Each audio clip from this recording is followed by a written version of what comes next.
got this little quote on here. And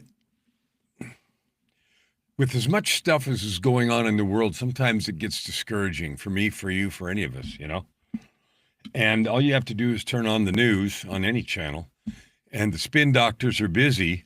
And what they're doing is they're painting a catastrophic picture. It doesn't matter what it's about. This trial and that sad thing and this pain and this problem and this election, and it's all negative news, and not just in the U.S. and Canada. Joy and I live in Canada, but we're both dual nationals. We have lived in the U.S. and we'll probably go back one of these years. But it doesn't matter where you are in the world. There is so much noise made about negative stuff, hurtful stuff, sad stuff, wrong stuff, et cetera, and on and on. And then there's people opining about conspiracies and who's paying who to do what.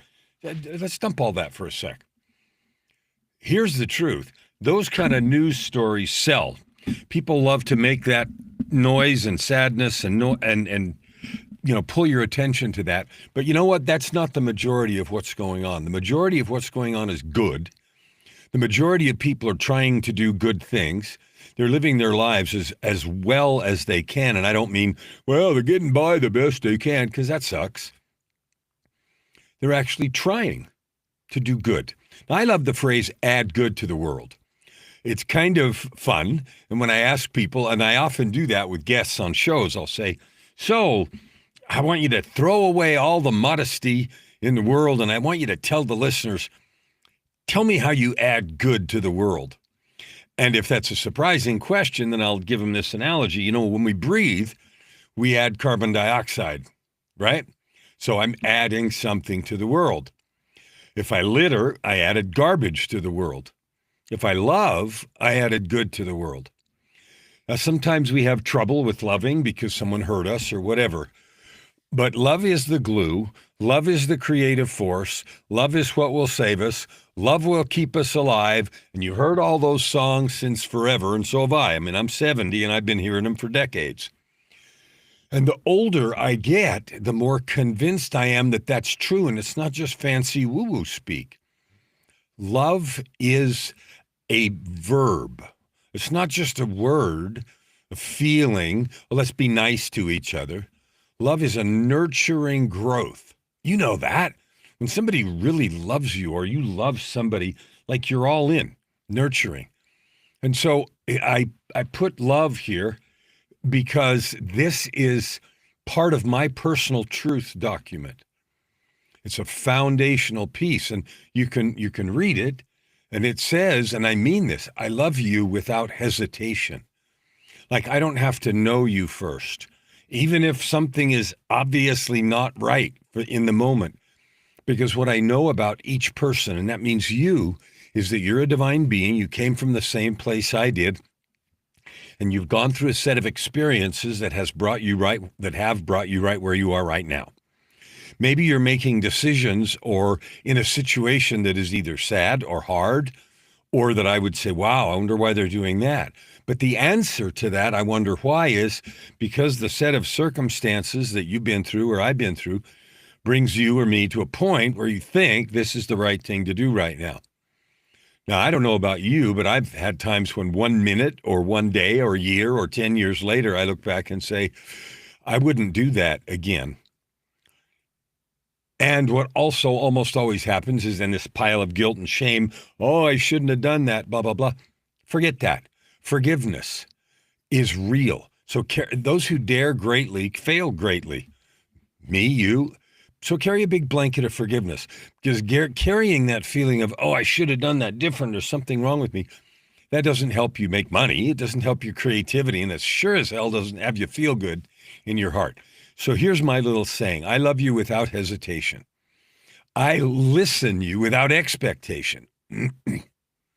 Why would I say that? Well, I listen you. I left the verb out. And the word expectation isn't all the way on there. I had my AI create this graphic and did a great job, said didn't write all the word expectation. But I write there, I listen you, and I left the preposition out on purpose. I see you. I listen you. Listen is an act of love. Listening is an act of creation.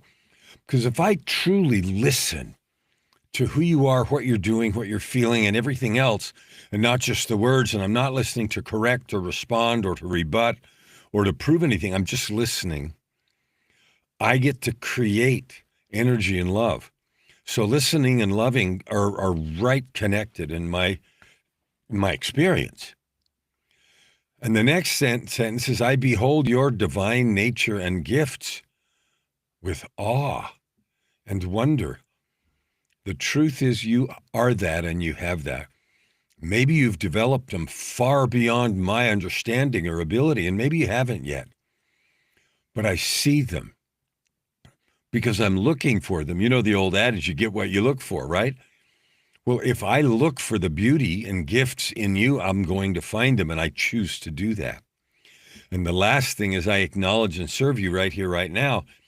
And these are the words that I live my life by. And the reason is because it's fun. It's joyful. I get to love every person I meet. I get to serve you if I can right now.